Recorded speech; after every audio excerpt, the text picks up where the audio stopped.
Hi friends, అందరి దగ్గర air fryer, OTG ఇలాంటివైతే ఉండనే ఉంటాయి. కాకపోతే వాటిల్లో ఎలా వండాలో తెలియక పక్కన పెట్టేస్తూ ఉంటాం కదా.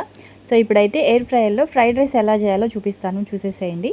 ఫస్ట్ అయితే ఎయిర్ ఫ్రైయర్ కొంచెం ఒక 5 మినిట్స్ పాటు ప్రీ హీట్ చేసి అందులో ఒక 2 స్పూన్స్ ఆయిల్ అయితే వేసుకొని ఒక 2 ఎగ్స్ అయితే కట్ చేసి ఎయిర్ ఫ్రైయర్లో పెట్టేశాను. ఒక 5 మినిట్స్ తర్వాత తీసి అందులో కట్ చేసి పెట్టుకున్న వెజిటేబుల్స్ అంటే క్యారెట్, క్యాప్సికము, క్యాబేజు, అలాగే కొంచెం కరివేపాకు, పచ్చిమిర్చి అన్నీ వేసేసి ఒక పావు స్పూను అల్లం వెల్లుల్లి పేస్ట్ కూడా వేసేసి మళ్ళీ ఇంకొక 2 మినిట్స్ పెట్టి ఇంకొకసారి ఫ్రై చేసుకున్నాను.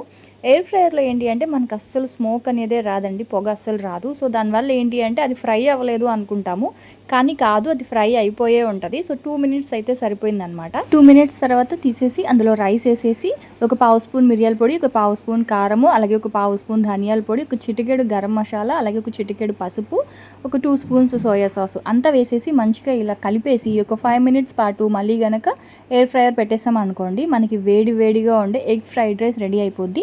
ఇలాగే ఇందులో ఏమేం చేసుకోవచ్చు అంటే ఎయిర్ ఫ్రైయర్లో కొన్ని రెసిపీస్ అయితే చేశాను. సో ఫుల్ వీడియో లింక్ అయితే టైటిల్ కింద ఇస్తాను, ఒకసారి చెక్ చేయండి.